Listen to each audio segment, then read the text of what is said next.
السلام عليكم ورحمة الله وبركاته. إن الحمد لله نحمده ونستعينه ونستغفره ونعوذ بالله من شرور أنفسنا ومن سيئات أعمالنا. من يهده الله فلا مضل له ومن يضلل فلا هادي له. أشهد أن لا إله إلا الله وحده لا شريك له وأشهد أن محمدا عبده ورسوله. يا أيها الذين آمنوا اتقوا الله حق تقاته ولا تموتن إلا وأنتم مسلمون. يا أيها الناس اتقوا ربكم الذي خلقكم من نفس واحدة وخلق منها زوجها وبث منهما رجالا كثيرا ونساء. واتقوا الله الذي تساءلون به والأرحام إن الله كان عليكم رقيبا. يا أيها الذين آمنوا اتقوا الله وقولوا قولا سديدا يصلح لكم أعمالكم ويغفر لكم ذنوبكم ومن يطع الله ورسوله فقد فاز فوزا عظيما. أما بعد فإن أصدق الحديث كتاب الله وخير الهدي هدي محمد صلى الله عليه وسلم وشر الأمور محدثاتها وكل محدثة. Kajian kita dari Kutaib Al-Usul As-Salasah yang 2 pekan yang lalu kita bahas, yaitu Al-Aslul Awwal Ma'rifatul Rabb sampai ayat yang kedua ya. Surah Fussilat ayat 37 sudah, kemudian surah Al-A'raf ayat 54, yang terakhir surah Al-A'raf ayat 54. Kemudian di dalam 2 ayat ini, surah Fussilat ayat 37, kemudian surah Al-A'raf ayat 54, di situ ada kata-kata Rabb. Di sini di surah Al-A'raf yang ada sebutan tentang Rabbul Alamin. Kata muallif, kata penulis kitab ini, war-rabbu wal ma'budu. Antum lihat di halaman 6. Di halaman 6 setelah tulisan surah Al-A'raf ayat 54 diteruskan war-rabbu wal ma'budu. Ada? Ya. Yang lain. Ar-Rabb war-Rabbu wal ma'bud.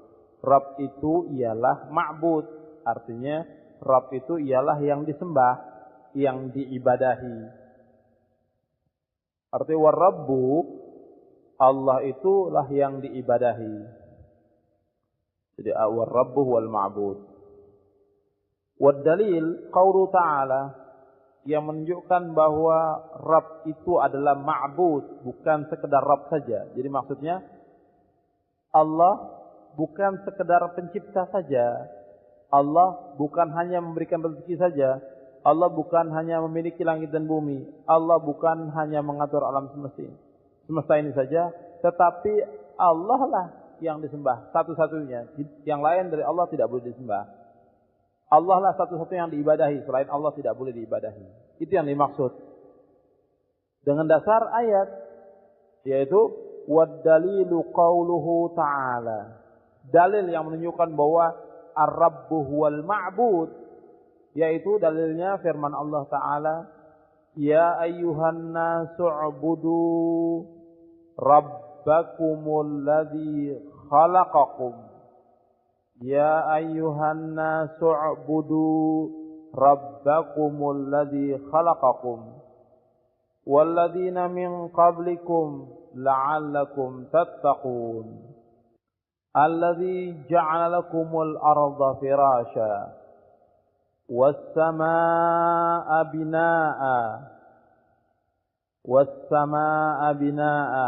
wa anzala minas samaa'i ma'an فأخرج به من الثمرات رزقا لكم فلا تجعلوا لله أندادا وأنتم تعلمون. Ayat ini gampang sekali antum bisa lihat dalam surah Al-Baqarah ayat 21-22. Jadi kalau tidak tahu tentang tulisannya bisa langsung dilihat dalam surah Al-Baqarah ayat 21-22. Allah berfirman dalam ayat ini, Ya ayuhan nasu ubudu rabbakum. Wahai manusia, u'budu rabbakum. Sembahlah Rabb kamu. Alladzi khalaqakum. Yang telah menciptakan kamu, walladzina min qablikum, dan orang-orang yang sebelum kamu, la'allakum tattaqun, agar kamu menjadi orang yang bertakwa. Alladzi ja'alakumul arda firasya, dialah yang telah menjadikan untuk kamu bumi sebagai hamparan, firash sebagai hamparan. Was-samaa'a binaa'a, dan yang telah menjadikan langit sebagai bangunan. Wa anzala minas samaa'i ma'an, dan telah menurunkan dari langit ma'. Ma' itu adalah air, dan telah menurunkan dari langit air. Fa akhraja bihi minas samarati rizqan lakum, lalu ia mengeluarkan bihi dengannya, dengan air itu, minas samarat, buah-buahan. Lalu ia mengeluarkan dengan air itu macam-macam buah-buahan, rizqan lakum, sebagai rezeki, sebagai karunia untuk kamu. Fala taj'alu lillahi andada wa antum ta'lamun. Maka janganlah kamu menjadikan sekutu-sekutu bagi Allah sedangkan kamu mengetahui.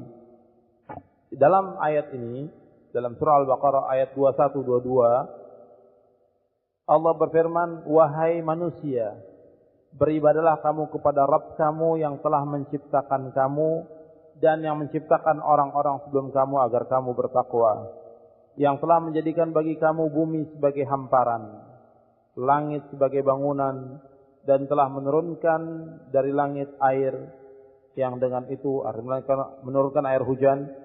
Lalu ia mengeluarkan dengan air itu tumbuh-tumbuhan atau buah-buahan sebagai karunia untuk kamu. Maka janganlah kamu menjadikan sekutu bagi Allah sedangkan kamu mengetahui.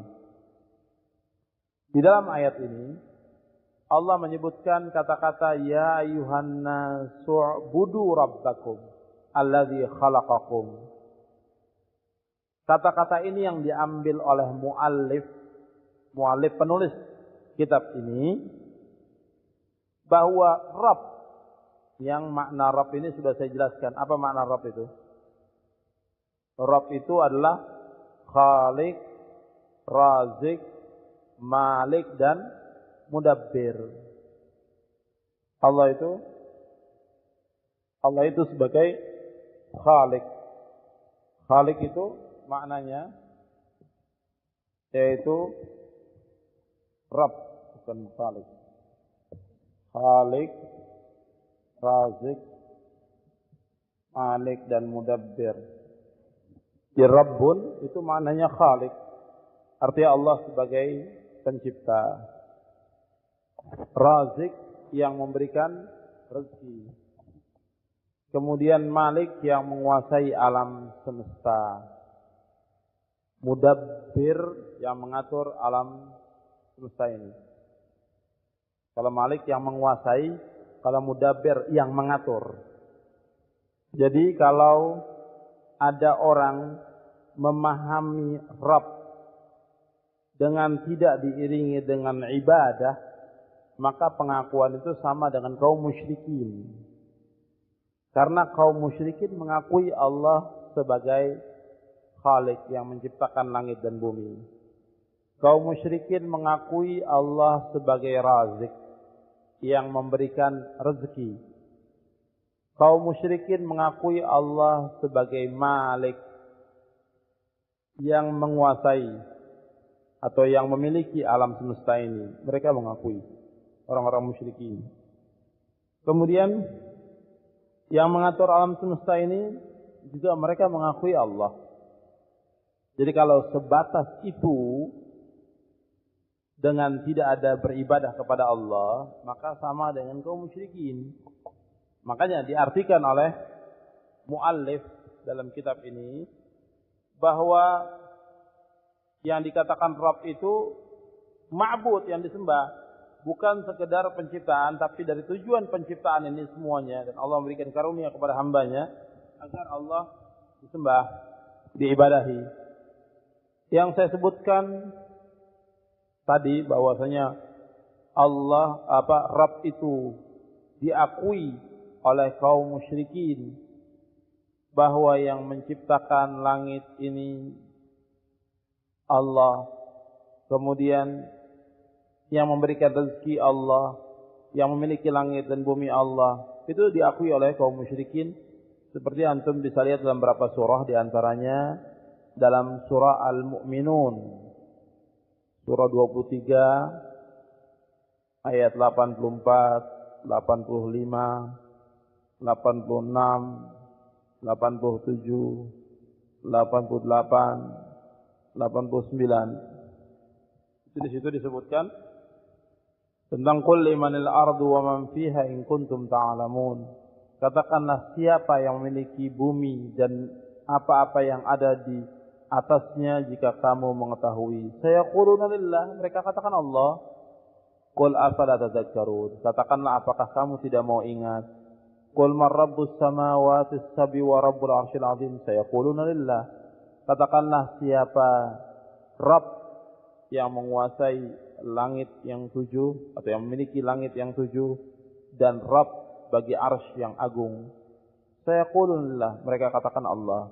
Qul afala tattaqun, katakanlah, kenapa kamu tidak bertakwa? Qul man biyadihi malakutu kulli syai' wa huwa yujiru wa la yujaru alaihi in kuntum ta'lamun. Katakanlah, siapakah yang di tangannya semua kerajaan segala sesuatu, dia yang melindungi dan tidak dilindungi jika kamu mengetahui. Sayaquluna lillah, mereka akan katakan Allah. Artinya yang memiliki semuanya ini Allah, yang memiliki kerajaan adalah Allah, yang melindungi Allah. Qul fa anna tusharun, katakanlah, kemana kamu dipalingkan? Jadi ini dari sekian banyak ayat yang menyebutkan bahwa kaum musyrikin mengakui tentang Allah sebagai Rabb. Cuma mereka tidak mau ibadah kepada Allah. Makanya di sini disebutkan oleh muallif wa rabbu huwal ma'bud. Juga mengingatkan kepada sebagian kaum muslimin yang masih beribadah kepada selain Allah, masih meminta kepada selain Allah, yang nantinya kita akan lihat di bawahnya. Makanya dalam ayat ini, setelah Allah menyebutkan ya ayuhan nasu u'budu rabbakum, kemudian Allah menyebutkan nikmatnya, karunia-Nya kepada manusia. Karena dalam Al-Qur'an Allah sering kalau istilah kita itu istilahnya menggugat. Kalau istilah kita, artinya Allah mengingatkan kepada manusia, Allah yang memberikan segala macam, maka jangan lupa kepada Allah. Di sini Allah menyebutkan Allah yang menjadikan bumi untuk kamu, kemudian langit, kemudian menurunkan air, menumbuhkan tumbuh-tumbuhan.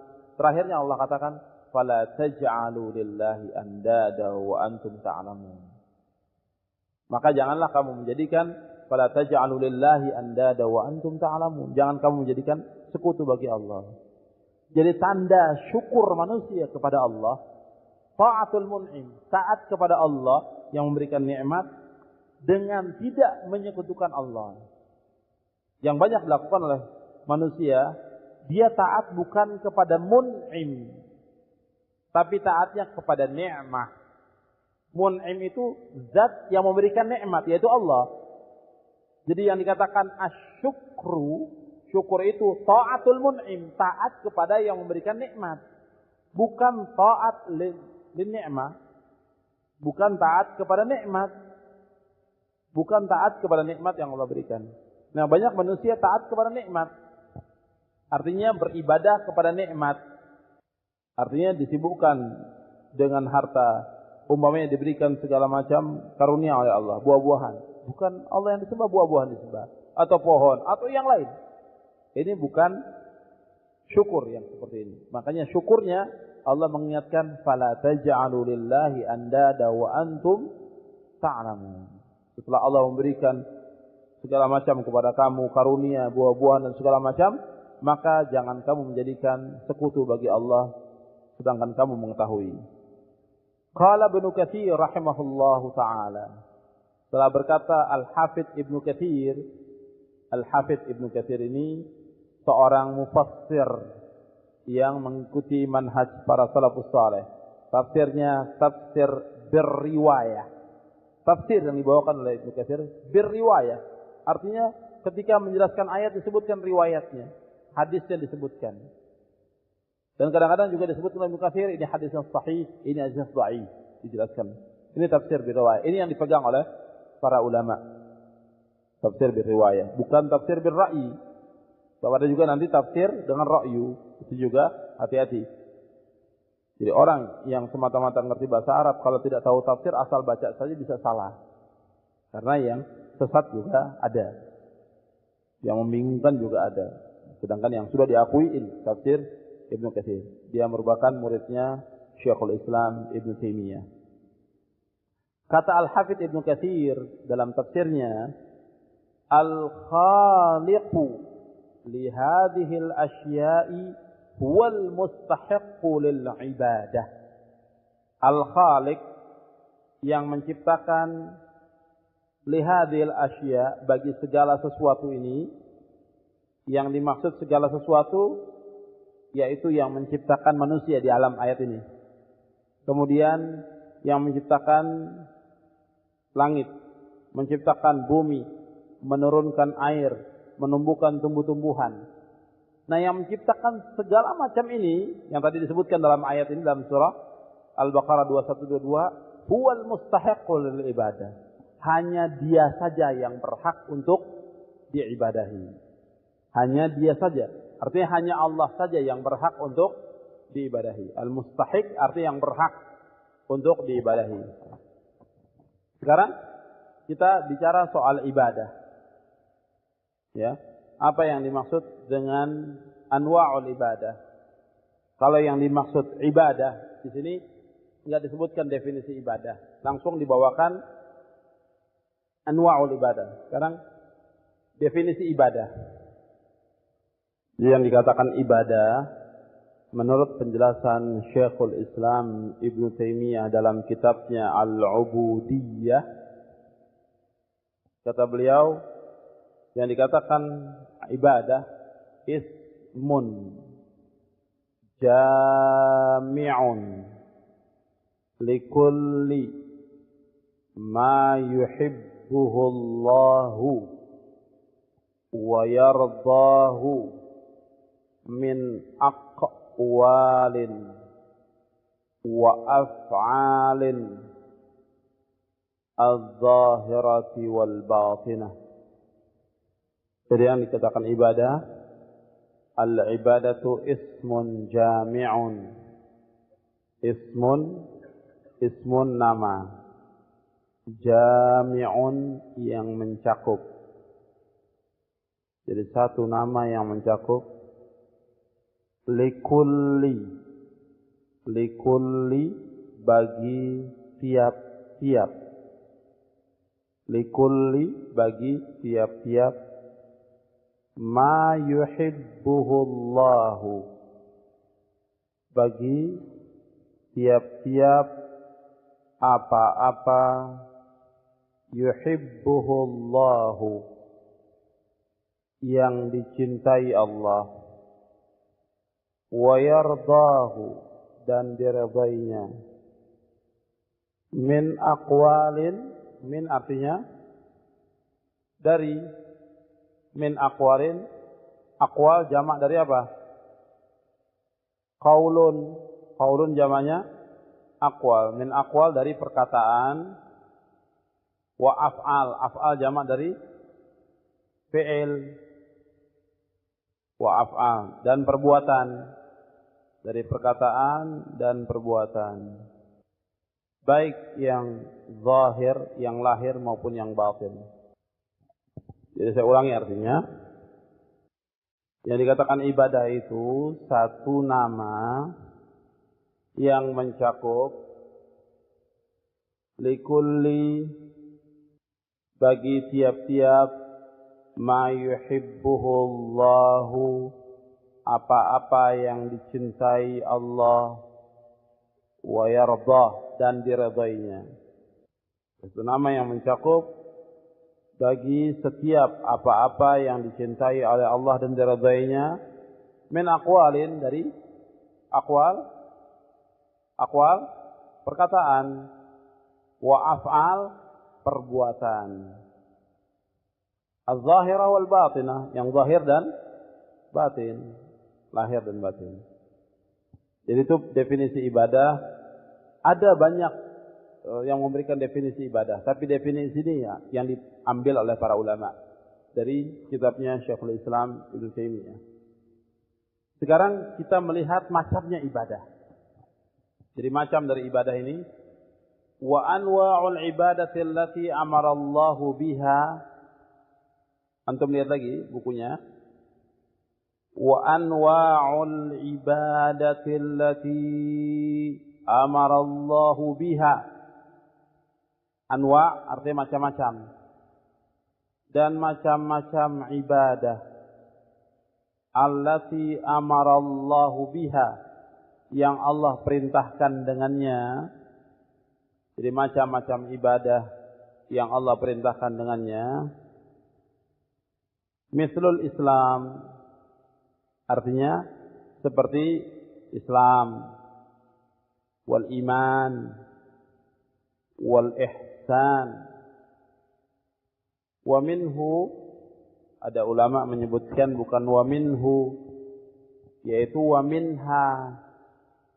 Kenapa minha? Karena dari ibadah, bukannya minhu. Sebagian ulama ada menyebutkan minha. Yang bagusnya disebutkan dengan kata-kata wa minha.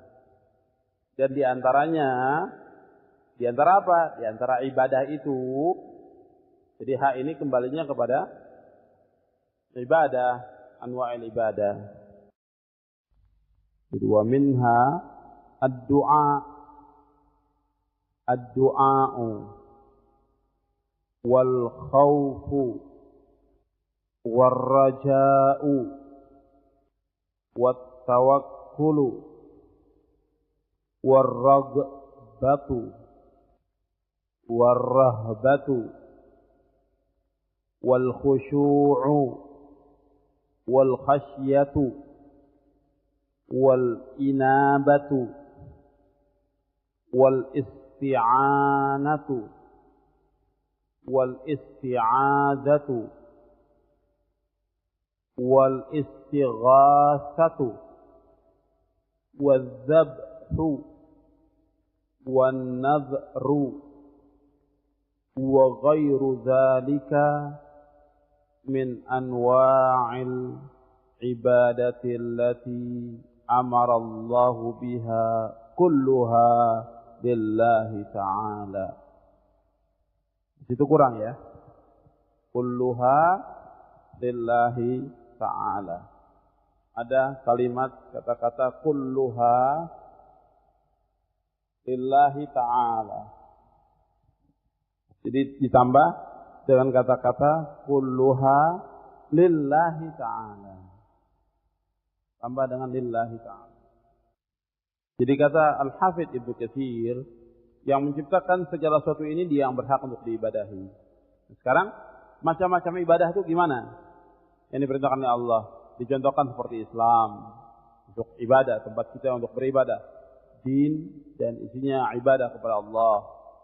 Kemudian iman, ihsan. Ini nanti akan dibahas sendiri. Islam, iman, ihsan akan dibahas. Nah yang akan dibahas di bawah ini, yaitu diantaranya wa minha ad-du'a. Di antara macam-macam ibadah yang harus kita laksanakan hanya kepada Allah saja, karena Allah dan kepada Allah tidak boleh kepada yang lain, yaitu diantaranya ad-du'a. Jadi ibadah ini semuanya hak untuk Allah. Di antara macam-macam ibadah itu tidak semuanya disebutkan, tapi sebagian saja. Di antaranya doa. Kemudian al-khawf. Al-khawf, khawf itu takut. War-raja, mengharap. War-raja artinya mengharap. Wat-tawakkul, sudah paham artinya tawakal. Tawakkul artinya tawakal. War-raghbah, berkeinginan. War-rahbah, cemas.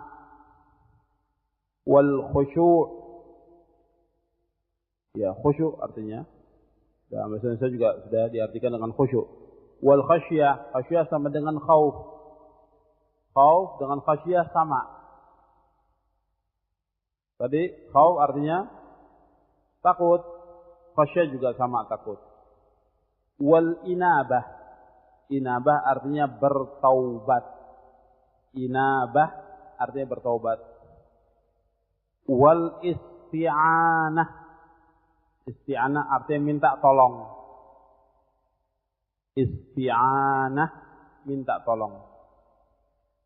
Wal isti'azah, wal isti'azah artinya minta perlindungan. Wal istighatsah,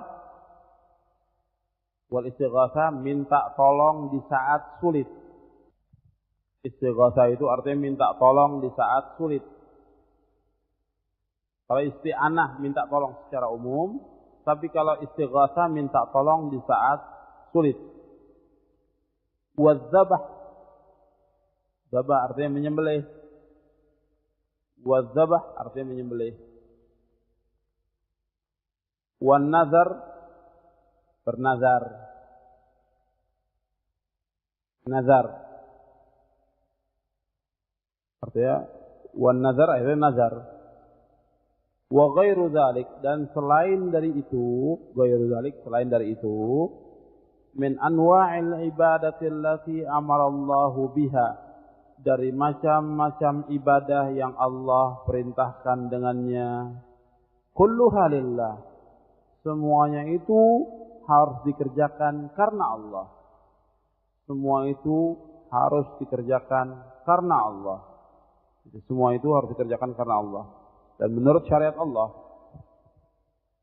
dalil yang menunjukkan bahwasanya doa, khauf, raja, tawakkal, raghbah, rahbah, khusyuk, khasyah, inabah, isti'anah, isti'adzah, istighatsah, az-zabah, wan nazar, semuanya itu harus kita laksanakan karena Allah. Dan menurut syariat Allah, dalilnya yaitu firman Allah Ta'ala dalam surah Jin, surah 72 ayat 18. Di antaranya ya, dalilnya itu.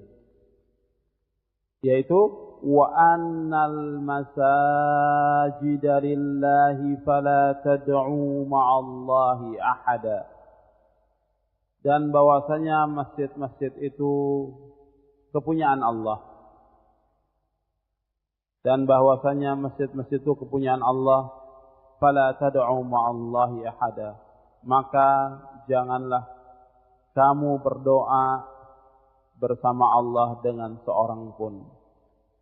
Maka janganlah kamu berdoa bersama Allah dengan seorang pun. Artinya, masjid-masjid ini milik Allah, maka tidak boleh kamu berdoa kepada Allah, tapi berdoa juga kepada yang lain. Maka lafadznya di sini ma'a. Janganlah kamu berdoa ma'allah, bersama Allah dengan seorang pun. Artinya, umpamanya orang berdoa, ya Allah, ampunilah saya. Ya Syekh Fulan, ampunilah saya. Tidak boleh yang seperti ini. Seperti ini namanya syirik akbar. Atau umpamanya yang dia panggil itu hatta malaikat dan rasul yang sudah kita bahas di muqaddimah. Yang kedua, pasal yang kedua, itu yang sudah kita bahas di muqaddimah. Yang kedua, di halaman 4 itu, annallaha la yarda ayyushraka ma'ahu ahadun fi ibadatihi la malakun muqarrabun wala nabiyyun mursal. Itu yang sudah kita bahas. Artinya Allah tidak redha disekutukan bersamanya dengan seorang pun dalam beribadah kepadanya. Tidak malaikat yang didekatkan dan tidak juga nabi yang diutus. Artinya Allah tidak rela kalau ada orang yang beribadah kepada Allah, tapi di samping itu dia beribadah kepada yang lain. Allah tidak rela. Allah tidak senang. Allah benci dan murka semurka-murkanya. Makanya orang yang syirik itu dimasukkan oleh Allah ke dalam neraka selama-lamanya. Tidak akan diangkat oleh Allah. Selama-lamanya kekal dalam neraka. Karena Allah tidak redha. Jadi ada orang yang berdoa kepada Allah, dia berdoa juga memanggil orang yang dikubur, memanggil pohon, memanggil jin, memanggil siapa saja. Hatta Rasul tidak boleh. Umpamanya dia manggil, ya Rasulullah, tolonglah saya sedang sulit, sedang susah. Tidak boleh.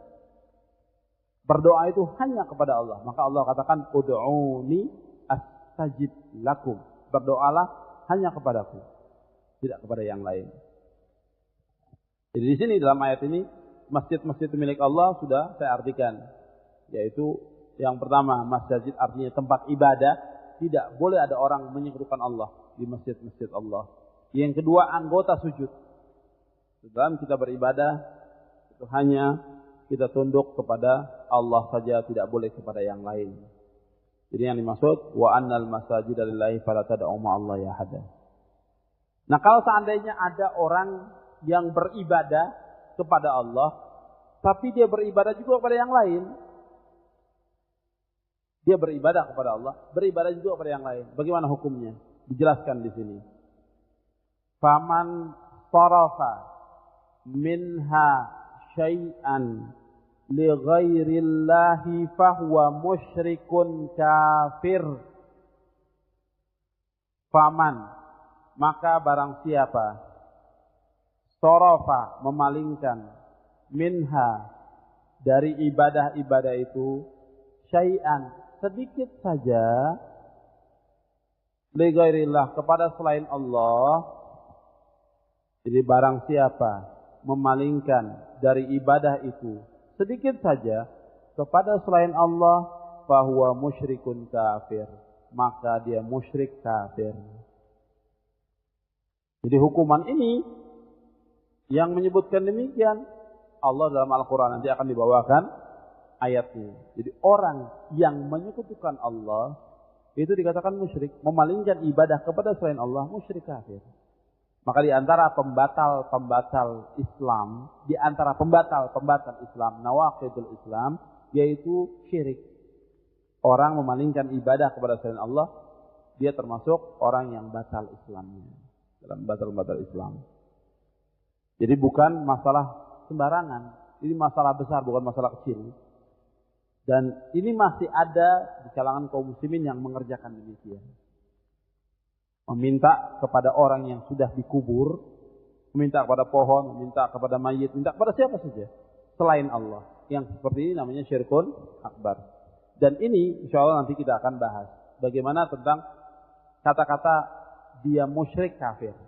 Karena kita akan lihat dalilnya dan bagaimana penjelasan para ulama tentang masalah ini. Kita cukupkan dulu, kita salat maghrib, nanti pada salat maghrib kita lanjutkan. Subhanakallahumma wa bihamdika asyhadu an la ilaha illa anta astaghfiruka wa atubu ilaik. Bismillahirrahmanirrahim.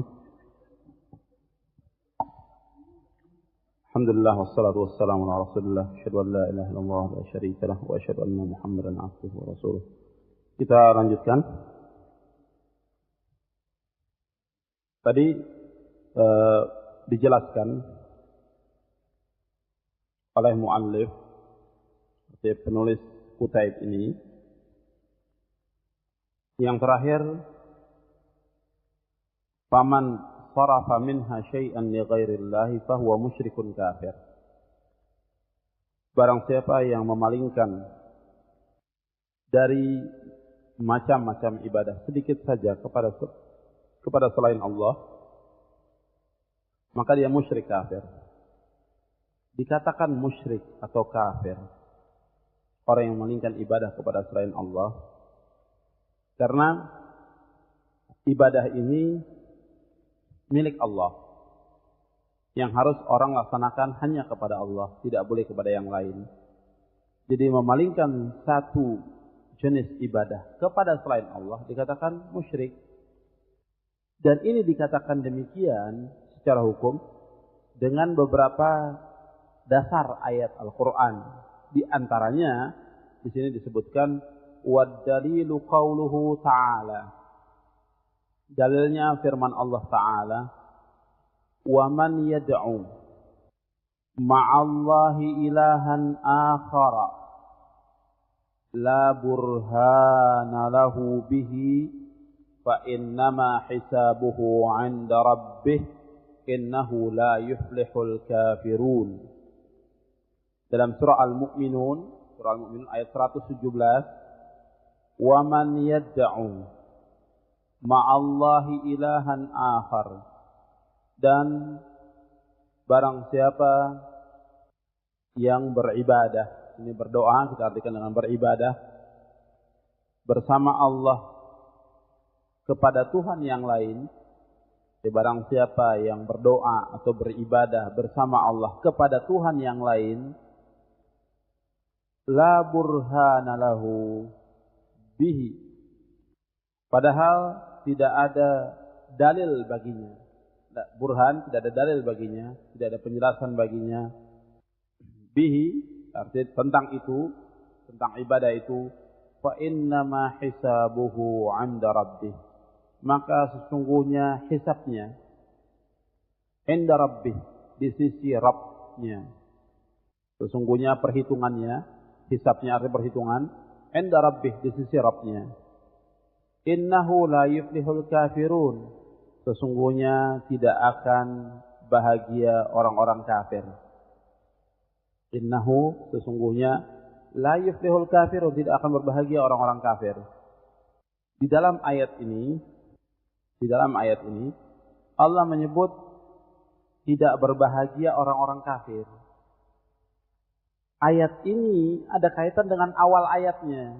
Awal ayat, barang siapa yang berdoa bersama Allah kepada Tuhan yang lain, atau barang siapa yang beribadah bersama Allah kepada Tuhan yang lain, yang tidak ada penjelasan baginya tentang masalah itu, maka perhitungannya di sisi Allah, dan Allah sungguhnya tidak akan berbagi orang-orang kafir.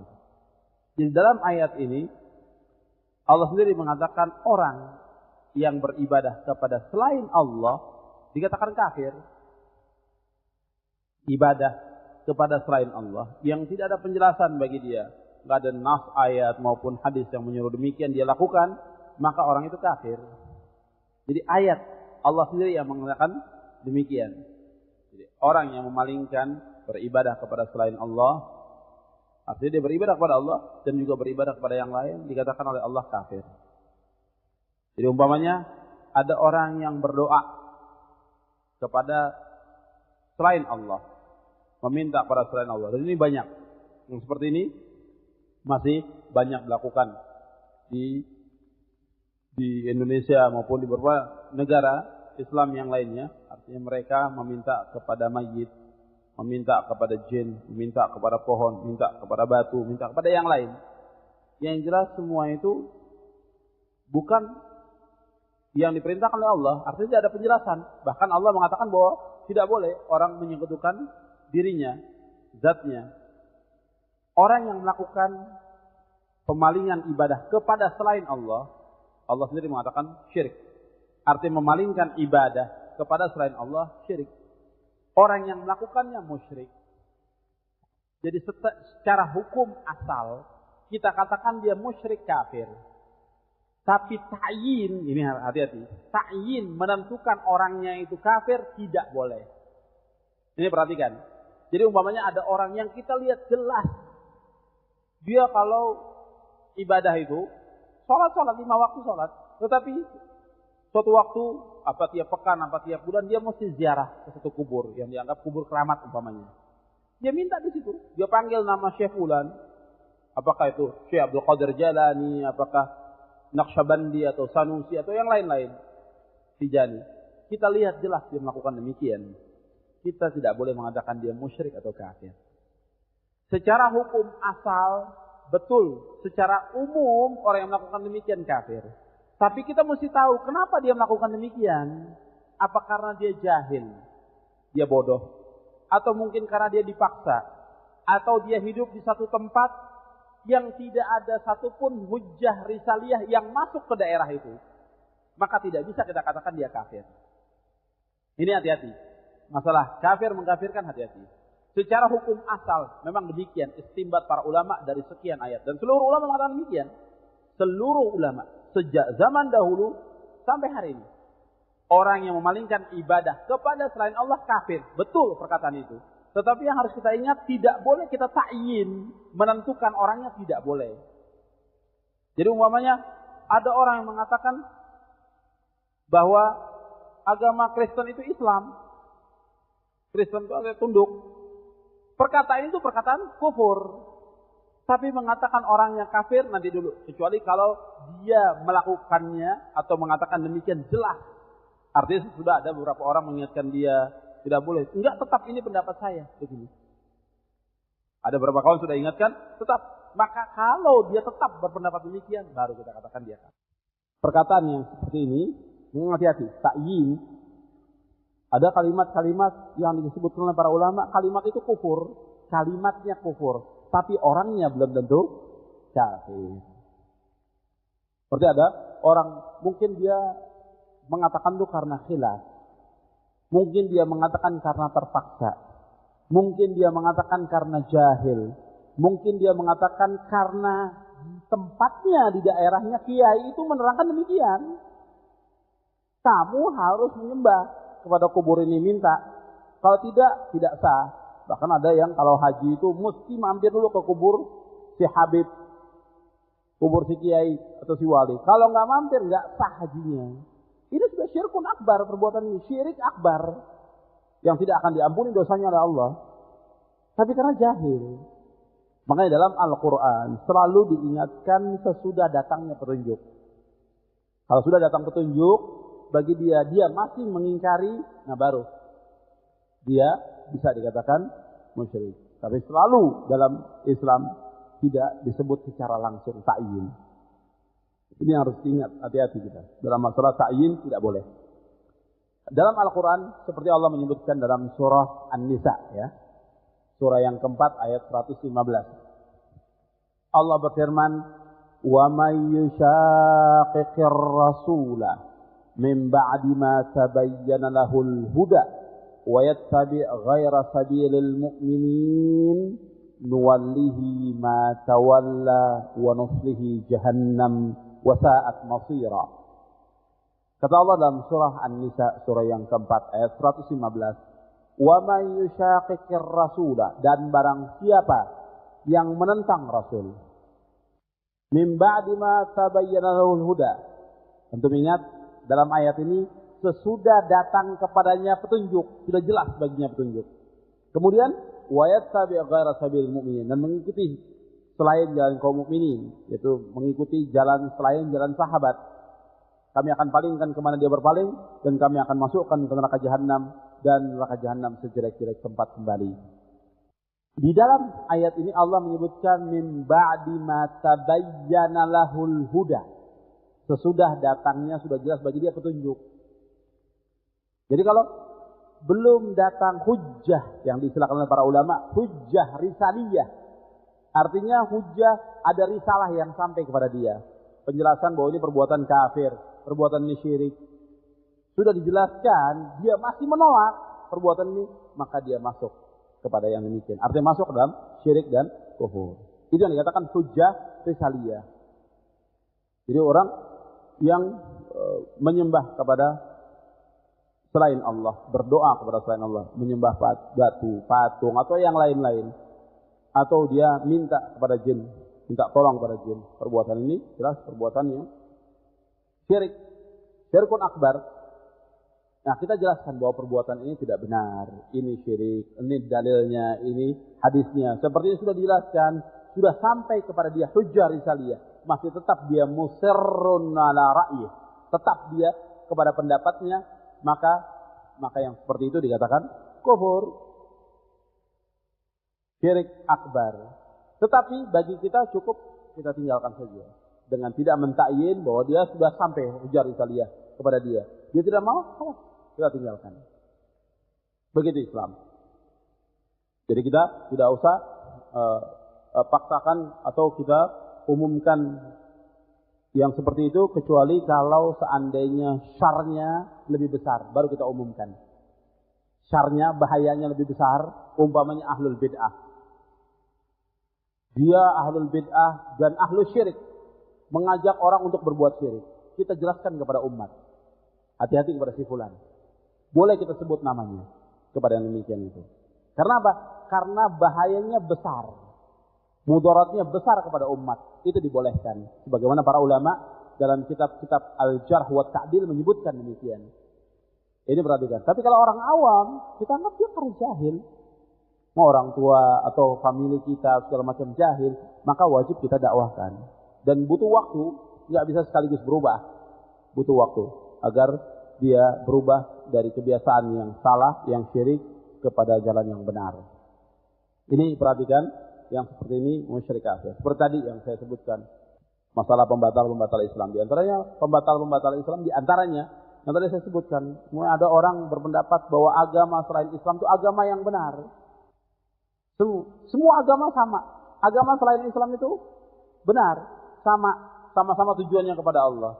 Dalam pembatal Nawaqidul Islam, dalam kitab atau buku pembatal Islam, termasuk orang yang batal Islamnya dengan menyebutkan demikian.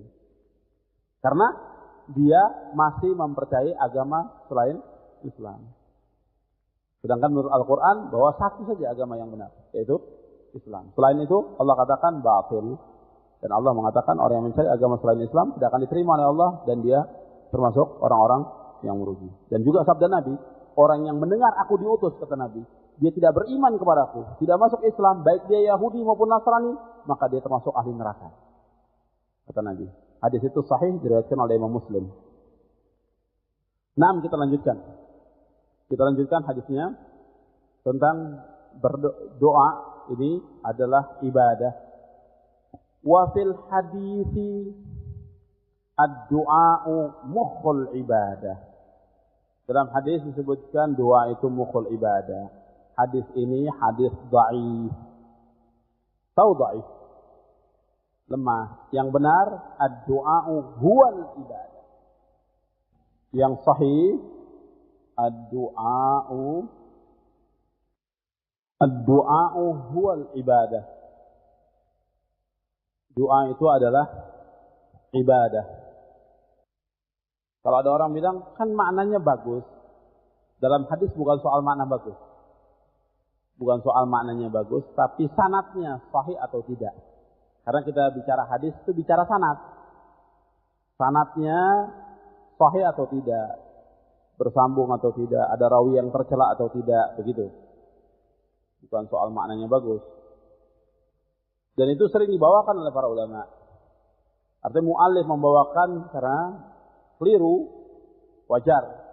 Ada orang yang keliru. Tapi diingatkan oleh ulama yang sudahnya bahwa mukhul ibadah itu dhaif. Yang benar bagaimana? Ad-du'a huwal ibadah. Jadi kalau kita menyampaikan kepada orang, tidak kita bawakan hadis ini. Jadi hadis ini, antum tulis di sampingnya. Mukhnya dicoret, diganti ad-du'a huwal ibadah. Ditulis dalam buku itu ad-du'a huwal ibadah. Hadisnya diriwayatkan oleh Tirmidzi dan Abu Daud. Rawahu Tirmidzi wa Abu Daud. Diriwayatkan Imam Tirmidzi dan Abu Daud dengan sanad yang sahih. Jadi masih kaitan dengan doa. Doa ini ibadah. Maksudnya karena doa ini ibadah, ya ibadah itu harus kita lakukan karena Allah dan kepada Allah. Tidak boleh seseorang berdoa kepada selain Allah. Itu yang harus diingat. Tidak boleh orang berdoa kepada selain Allah. Tidak boleh. Berdoa itu harus kepada Allah saja. Dan ini masih banyak orang-orang yang minta kepada selain Allah. Selagi ketika mendapatkan musibah yang berat, mendapatkan kesulitan hidup, mendapatkan mudarat, atau mendapatkan apa saja yang terjadi dalam kehidupan, miskin, fakir, atau yang lain-lain, itu banyak orang yang meminta kepada selain Allah.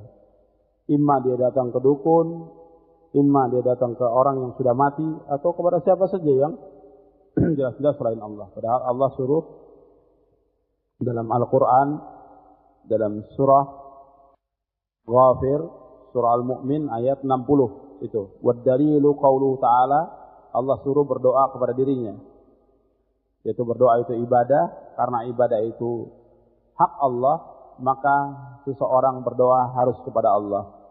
Di antara dalilnya firman Allah Ta'ala, untuk melihat di situ, والدليل قوله تعالى وقال ربكم ادعوني أستجب لكم وقال ربكم ادعوني أستجب لكم إن الذين يستكبرون عن عبادتي سيدخلون جهنم داخرين.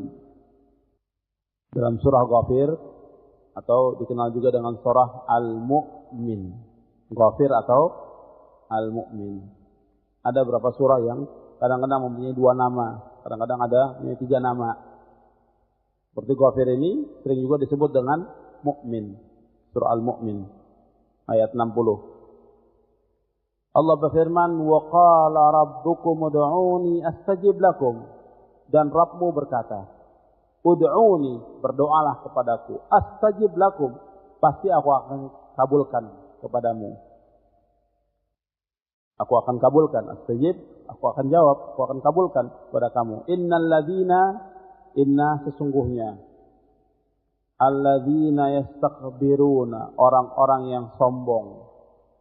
Sesungguhnya orang-orang yang sombong an ibadati, dari beribadah kepadaku, sayadkhuluna jahannama dakhirin, mereka akan masuk ke neraka jahanam dalam keadaan terhina.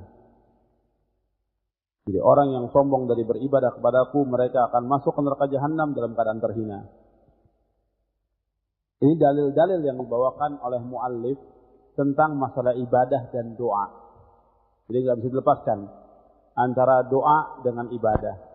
Ibadah itu harus dilakukan kepada Allah, maka doa pun harus dilakukan kepada Allah. Jadi berdoa kepada selain Allah ini tidak dibolehkan. Dan ini perbuatan kufur. Seperti orang-orang musyrikin. Bahkan ada sebagian ulama mengatakan sekarang ini, umat yang sekarang ini lebih jahil daripada orang-orang jahiliyah. Kenapa ulama mengatakan demikian? Karena orang-orang jahiliyah, dia di saat susah itu minta tolongnya kepada Allah. Di saat senang mereka menyekutukan Allah. Tapi umat yang ada sekarang ini, di saat senang menyekutukan Allah, di saat sulit lebih lagi menyekutukan Allah. Itu alasan di antara ulama sebagaimana yang dikemukakan oleh Syekh Abdurrahman bin Hasan Al-Syekh dalam kitabnya Fathul Majid, Syarah Kitab Tauhid. Dia menjelaskan bahwa umat yang sekarang ini lebih jahiliyah dari umat yang terdahulu, karena orang-orang jahiliyah itu masih ada meminta kepada Allah di saat mereka sulit. Ketika senang mereka berbuat syirik. Adapun orang yang sekarang tidak, justru mereka banyak berbuat syirik dikala dia senang. Antum lihat orang-orang yang ziarah itu kan tujuannya ziarah, tapi pada saat hakikatnya minta kepada kubur-kubur, wali-wali dan segala macam. Kemana saja? Di Indonesia ini banyak tempat-tempat yang mereka anggap keramat. Datang mereka, minta di sana. Itu lebih senang. Di saat susah, lebih lagi mereka datang ke sana. Sampai pasang sesaji pun mau untuk memenuhi kehendaknya. Yang seperti ini syirkun akbar. Syirik yang paling besar. Yang akan menghapuskan amal-amal dia. Semuanya hapus. Kemudian dosanya tidak diampuni. Kemudian dia akan masuk ke dalam neraka kekal selama-lamanya. Dengan dasar beberapa ayat Al-Quran. Akibatnya besar. Bukan masalah kecil. Tentang masalah orang musyrikin, ya. Itu berdoa kepada Allah dengan ikhlas. Di saat mereka sulit. Dan mereka menyebutkan di saat mereka selamat. Itu disebutkan dalam surah Al-Ankabut. Untuk lihat. Surah Al-Ankabut. Surah yang ke-29. Ayat 65. Di surah Al-Ankabut Allah berfirman ayat 65, "Fa idza raqibu fil fulki da'awu Allah mukhlishina lahud din falamma najjahum ilal barri idzahum yusyrikun. Fa idza raqibu fil fulki, apabila mereka menaiki perahu itu da'awullah, ketika mereka digoncangkan oleh badai, da'awullah, mereka minta kepada Allah. Bukan hanya sekedar minta, mukhlishina lahuddin, dengan ikhlas minta kepada Allah, karena mereka tahu ada Allah. Orang-orang musyrikin tahu Allah itu ada. Allah menciptakan, memberikan rezeki, segala tahu. Ketika susah, mereka dihempas oleh gelombang, mereka minta kepada Allah dengan ikhlas, mukhlishina lahuddin. Falamman najjahu minal barri, maka tatkala kami selamatkan mereka ke daratan, idzahum yusyrikun, tiba-tiba mereka berbuat syirik kepada Allah. Tapi di sini disebutkan oleh Allah, mereka masih ada ikhlasnya kepada Allah beribadah ketika susah. Kalau yang sekarang, waktu senang syirik, waktu susah lebih lagi syirik. Maka dikatakan oleh Syekh Abdurrahman bin Hasan al-Syekh, dikatakan orang itu telah berbuat syirik dan lebih jahil umat ini dari orang-orang jahiliyah.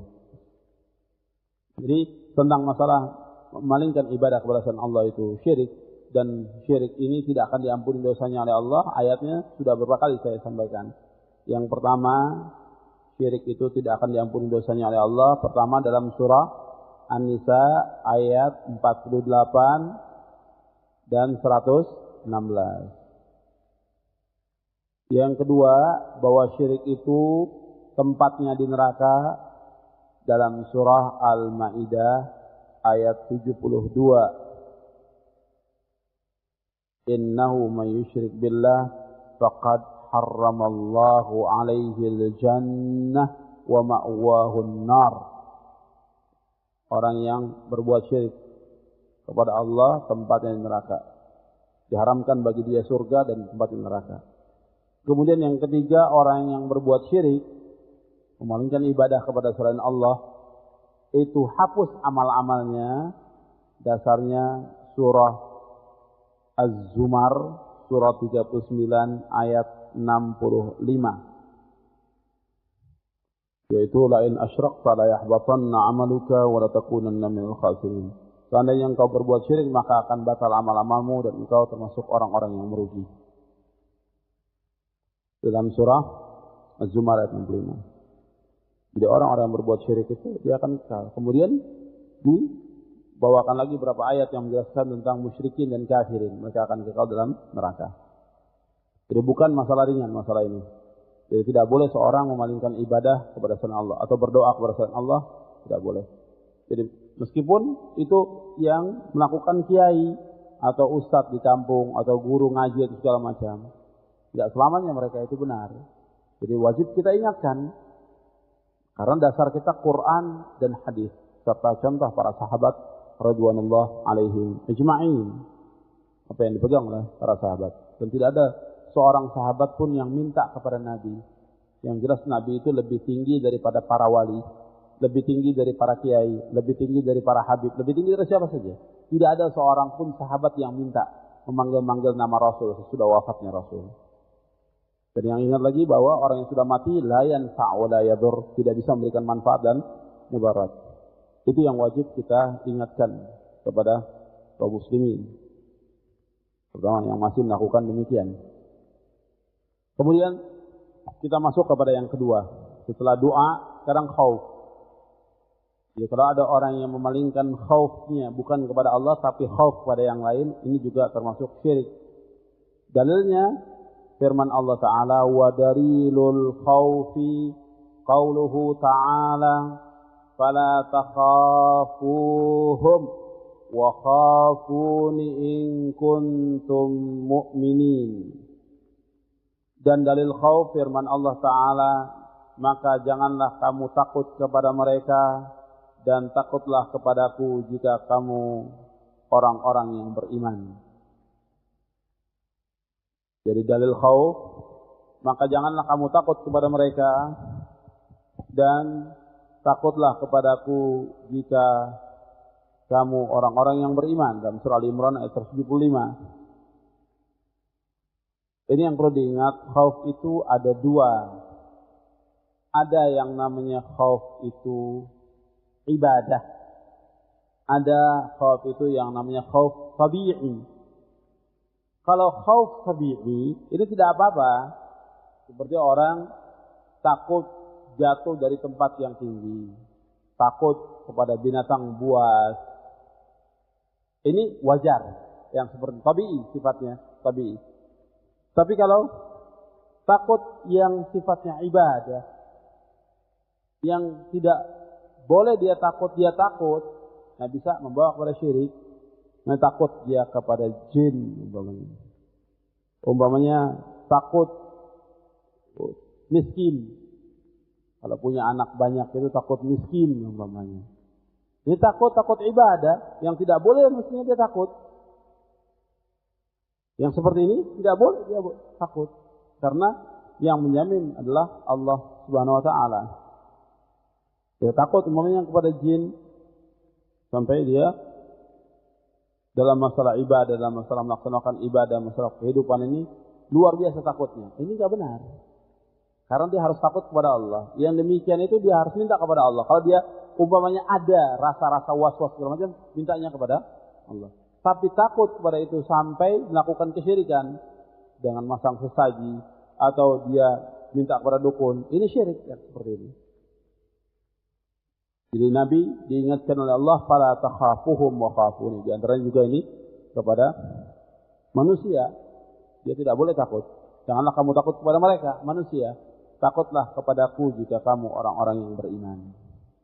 Jadi khauf itu hanya kepada Allah saja. Jadi takut yang sifatnya ibadah, yang orang tidak boleh takut kemudian dia takut, maka yang seperti ini syirik. Dan ini hati-hati. Yang seperti ini hati-hati.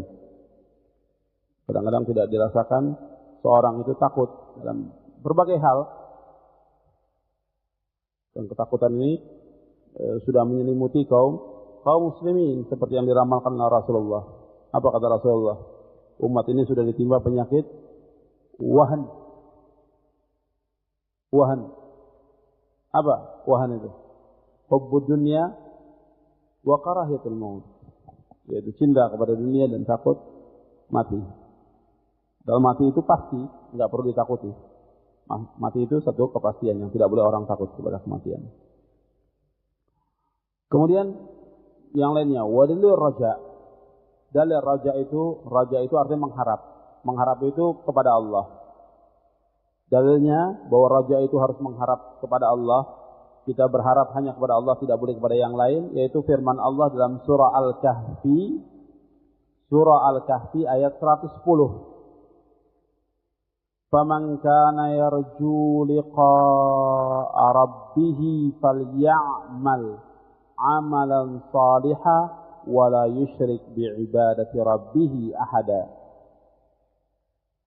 Dalil raja itu yaitu firman Allah Ta'ala, barang siapa yang mengharapkan, yarju mengharapkan, liqa'a rabbihi, bertemu dengan Rabbnya, فَلْيَعْمَلْ عَمَلًا صَالِحًا, maka hendaklah dia beramal saleh, wala yusyrik biibadati rabbih ahada, dan tidak boleh dia menyekutukan dengan seorang pun dalam beribadah kepada Rabbnya, dan tidak boleh dia menyekutukan dengan seorang pun dalam beribadah kepada Rabbnya.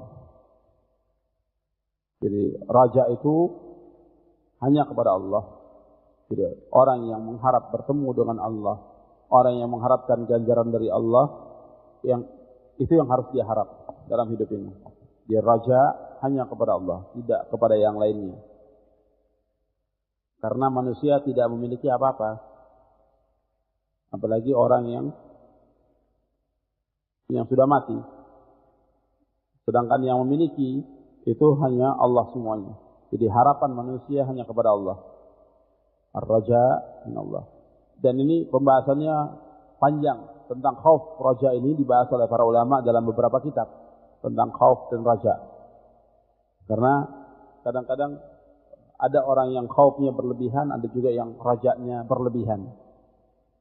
Ada orang yang khauf terlalu khauf, terlalu takut kepada apa yang ada ini sehingga dia pesimis. Ada orang yang sangat pengharap sehingga dia lalai. Ini dibahas oleh para ulama tentang masalah ini, tentang khauf war raja. Kemudian wa dalilu tawakkul, dalil tawakal. Dalil tawakal ini firman Allah Ta'ala, wa 'alallahi fatawakkalu in kuntum mu'minin.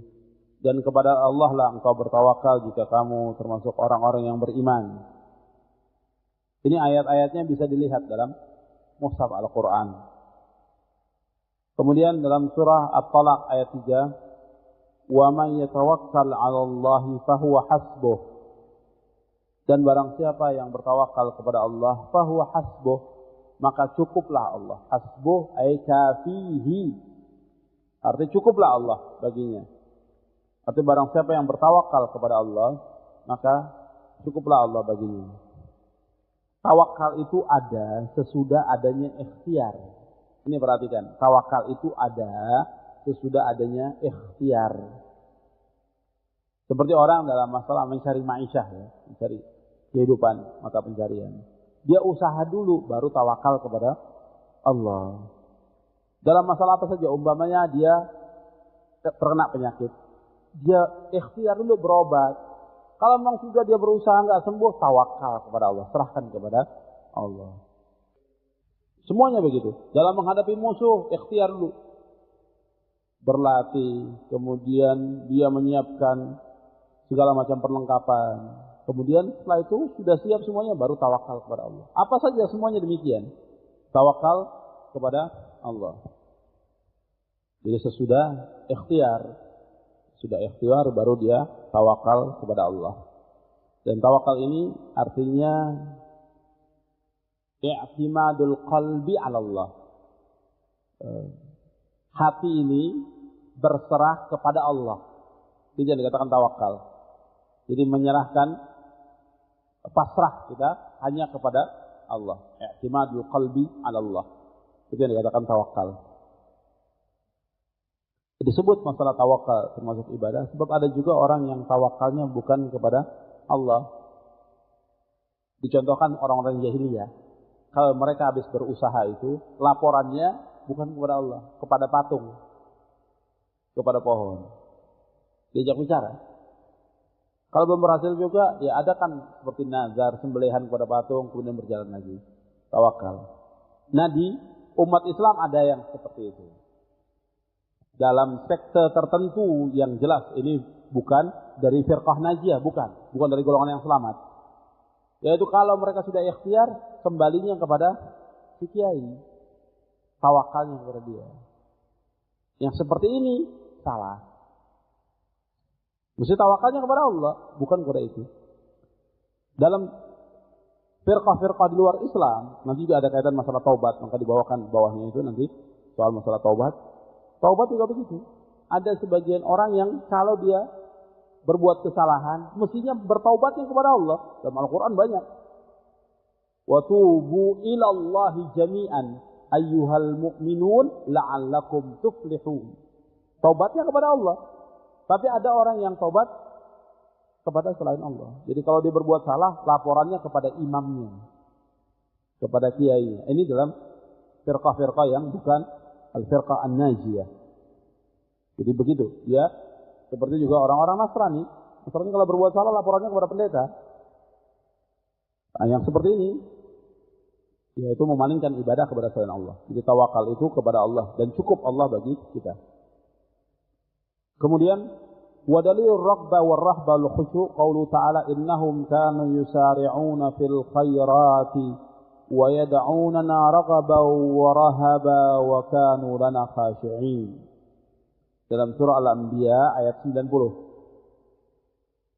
Dalil raghbah, rahbah, khusyuk, dalil berharap, cemas dan khusyuk itu firman Allah Ta'ala, innahum sesungguhnya mereka kanu yusari'una fil khairat. Mereka itu selalu bersegera dalam berbuat kebaikan. Yusari'un, mereka bersegera fil khairat dalam berbuat kebaikan. Wa yad'unana raghaban wa rahaba, dan mereka berdoa kepada kami raghaban, dengan mengharap, warahaba dan cemas, wa kanu lana khashi'in, dan mereka itu khusyuk dalam beribadah kepada kami. Jadi orang-orang yang berbuat baik, orang-orang yang berbuat kebaikan, dia kalau berdoa kepada Allah, dia mengharap supaya amal-amalnya dia terima. Dan dia cemas takut amal yang dilakukan itu tidak diterima oleh Allah. Kalau yang sekarang tidak begitu, pokoknya pasti diterima. Kalau dulu para sahabat Ridwanullah ajma'in itu cemas, khawatir dari apa yang dilakukan, umpamanya sholat atau infak atau sedekah atau yang lain, takut diiringi dengan riya. Itu khawatir dia. Sehingga kalau dia berdoa kepada Allah, mudah-mudahan diterima amalnya. Maka selalu mereka begitu. Seperti yang selesai dalam Id, ya, setelah melakukan ibadah saum, itu kan banyak melakukan. Ramadan itu banyak ibadah yang kita lakukan. Puasa, ya zakat, ya sedekah, ya qiyamul lail, tilawatul Quran, segala macam. Apa waktu Idnya para sahabat berdoa? Taqabbalallahu minna wa minkum. Doa. Bukan yang lain yang disebutkan. Mudah-mudahan Allah menerima amal kami dan amal kami. Karena ada hadis Nabi yang mengatakan ada orang yang puasa, hasilnya cuma lapar. Ada yang sholat malam, hasilnya cuma ngantuk saja, menahan ngantuk, begadang saja. Sampai seperti itu takutnya mereka.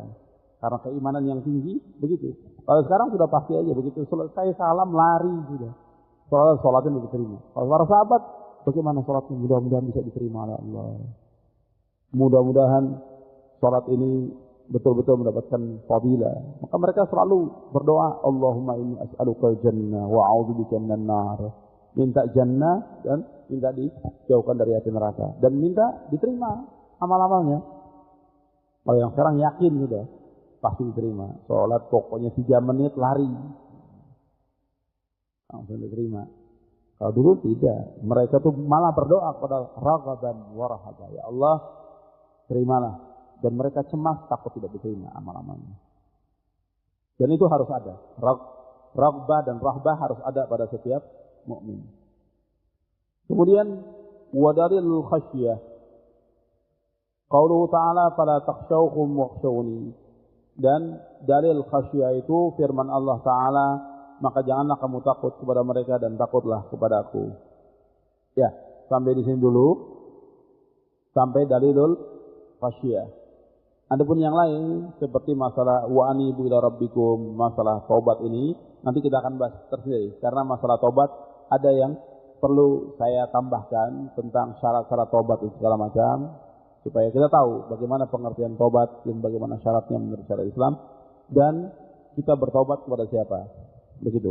Di sini jelas yang dimaksudkan bertaubat kepada Allah. Kalau malingkan taubat kepada selain Allah, syirik. Kajian kita cukupkan dulu sampai di sini. Mudah-mudahan ada manfaatnya. Kita cukupkan dengan subhanakallahumma wa bihamdik asyhadu an la ilaha illa anta astaghfiruka wa atubu ilaik. Assalamualaikum warahmatullahi wabarakatuh.